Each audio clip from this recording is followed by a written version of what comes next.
Have you ever had one of those moments, you're pushing forward, feeling good, feeling competent, and then just bam, a sudden setback hits you? Maybe it's a big financial loss, or maybe you missed a really crucial opportunity, or a project just goes completely off the rails. Yeah, it happens to everyone. And instantly you feel it, right? Your chest tightens up, maybe your breath gets shallow, feels like your brain just, short circuits. And here's the really sneaky part. That immediate physical thing, that mental fog, it can snowball. It can lead to even more bad decisions, more mistakes, more frustration. It's a vicious cycle, absolutely. It really is. Okay, let's unpack this a bit. Yeah, and it's way more common than people think, especially in these high-stakes jobs. The research we're looking at actually gives it a name. Trapped energy. Trapped energy, okay. And it's not just, a feeling in your head. It's presented as a very real physical thing. They've actually identified it in studies looked at over 60 professional traders, prop traders, investment bank traders. Yeah. And here's the key thing. Yeah. If you don't deal with it, this trapped energy, it doesn't just make you feel rubbish, it actively destroys your edge. Your edge, the kind of instinctual decision-making ability. Exactly, that razor-sharp, profitable decision-making. It's what separates the really elite performers, and this trapped energy just eats away at it. Right, and that edge is so critical for success, isn't it? Yeah. This isn't just about, feeling a bit better. It's about staying at peak performance when the pressure's on. Precisely, performance. So our mission for this deep dive is sort of two things. First, we're going to dive into these really powerful, practical ideas from these elite traders. They've figured out how to break free from this trapped energy thing, how to sort of purge that stress and protect that vital edge. Yeah, crucial stuff. And second, we're going to uncover what seems like a surprisingly simple truth about what really drives currencies, especially the U.S. dollar. Get you navigating those markets with hopefully a lot more confidence. Oh. Okay, let's start by really digging into this trapped energy idea. The material we looked at gives a great analogy, actually, from the animal kingdom. Ah, yeah, I remember this one. Yeah, like imagine an animal, say a gazelle, that's just escaped a predator. What do right after? They shake, right, tremble. Exactly. They physically shake it off. It's their body's natural way of releasing all that intense stored up stress. Instinctive. And the studies point out if they don't do that, if they don't release it, that stress literally gets trapped in their system.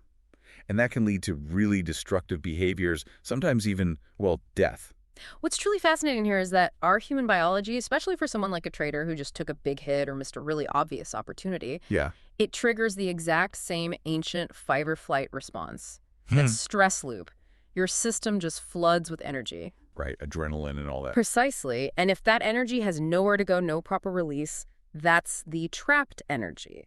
And our findings show this can very quickly lead to, losing clarity, hesitating when you really need to act fast. Or doing something rash. Or even worse, pushing you towards reckless decisions.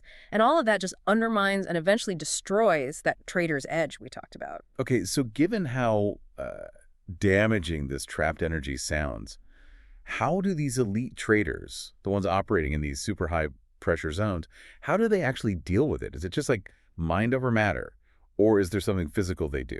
It's definitely more than just a mental trick. They use very deliberate physical and psychological resets. It's essential, not just nice to have. Okay, like what kind of resets? Well, they use powerful, proven techniques. For instance, something called trade replay simulations. Trade replay simulations, what's that? It's not just thinking about it. It's the actual act of rerunning a stressful trade, but in a simulator. You execute it perfectly, exactly as you should have. Not for profit, though. No, not for profit. The goal is to complete that emotional loop, to literally rewrite the mental script from the stressful event. It acts like a physiological reset for your edge. Can you give us a concrete example? How does that work in, a real situation? Sure. There was one really striking case study involving an AUDJPY trade. Aussie yen. Okay. This trader, he'd gotten out of part of his position way too early, missed out on huge potential gains. Ouch. Yeah, that would sting. Exactly. And that built up massive frustration, which then started, clouding his judgment on other trades. Right. That trapped energy again. Precisely. So his reset.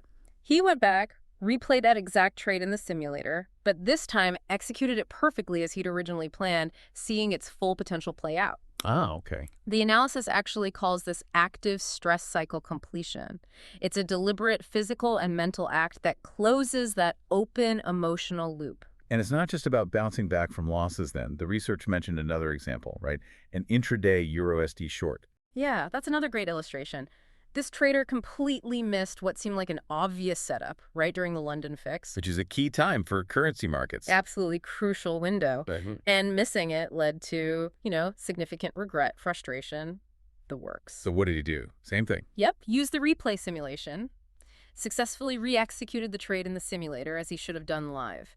And apparently, that feeling of regret just dissolved. Clarity came back almost instantly. So the takeaway is that elite traders don't just try to forget bad trades or missed opportunities. No, they actively engage with them, but in a controlled way to deliberately close that emotional loop. Yeah. But that's not all.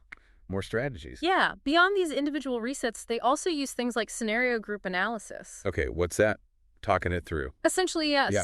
Sharing and verbally replaying the trade scenario with trusted peers, it helps dissipate that emotional residue. Talking it out helps. Makes sense, like debriefing? Exactly.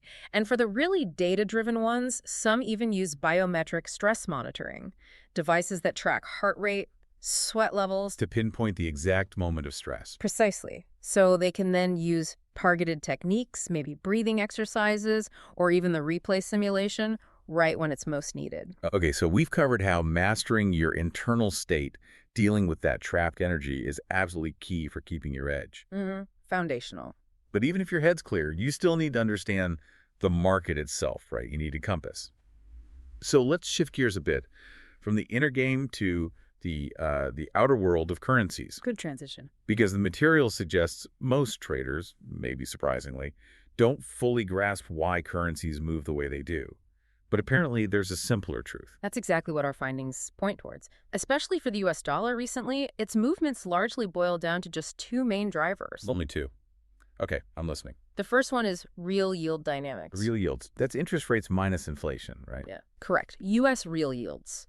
And the studies highlight two key scenarios here. First, when U.S. real yields are falling, but at the same time, the equity index, like the S&P 500, is rallying, the dollar typically weakens. Right. Yields down, stocks up, dollar down. Got it. And conversely, when U.S. real yields rise sharply and equities are either chopping around sideways or actually falling, then the dollar strengthens. Strengthens fast. That's the second scenario. And the second big influence is simply equity market health. So how stocks are doing overall? Exactly. The analysis really emphasizes that the general health of the stock market, when you look at it alongside those real yields we just talked about, that combination has been the main engine driving currency pairs like Eurodollar, EURUSD, and sterling dollar, GBP USD, especially lately. Understanding that interplay is, well, pretty crucial for navigating the Forex market right now. So wait, it's not about obsessing over every single tiny economic report that comes out? Well, those matter in context, but... Yeah. But the research is saying, if you just keep an eye on these two big things, real yields, and what the stock market's doing, you'll actually have a better handle on USD moves than, 99% of traders. That's the implication, yeah. It provides a strong foundational framework. That sounds almost too simple. Okay. So what does this all mean in practical terms? How do you actually use this? Okay, if we connect this to the bigger picture, let's take a real-world example mention.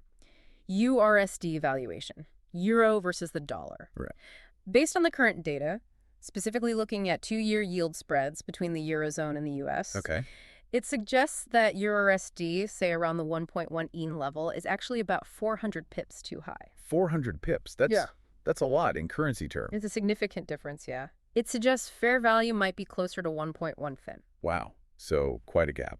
Now, the material does add a caveat. Things like political pressure or just continued strength in stocks could temporarily push it even higher than 1.18. Markets aren't always rational in the short term. Right. Okay. But knowing that fair value helps. Exactly. It provides a really clear trade strategy framework.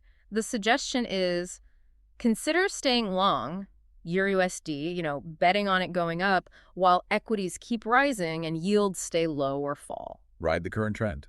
But, and this is the key, be ready.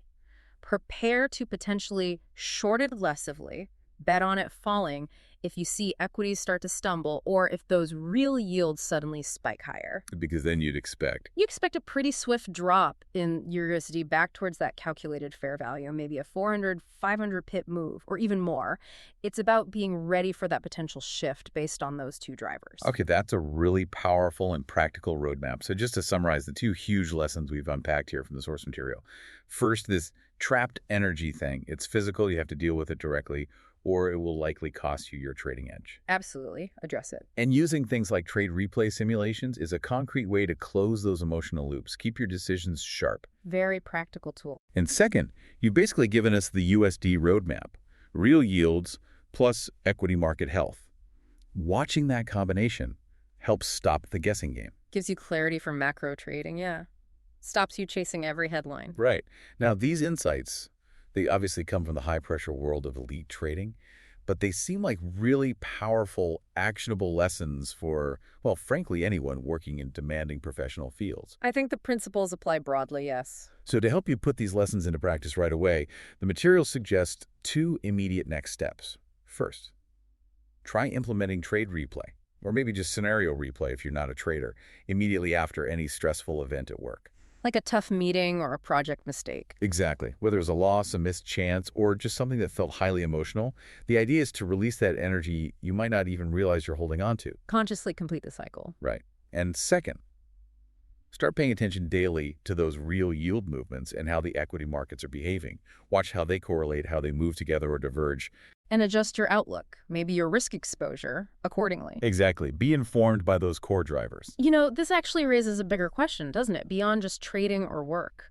In what other areas of your life might trapped energy from past events be sort of holding you back? That's interesting. And thinking about it, how might you deliberately replay or reprocess those moments, maybe just mentally or by talking them through, to regain clarity and perhaps find an edge there too?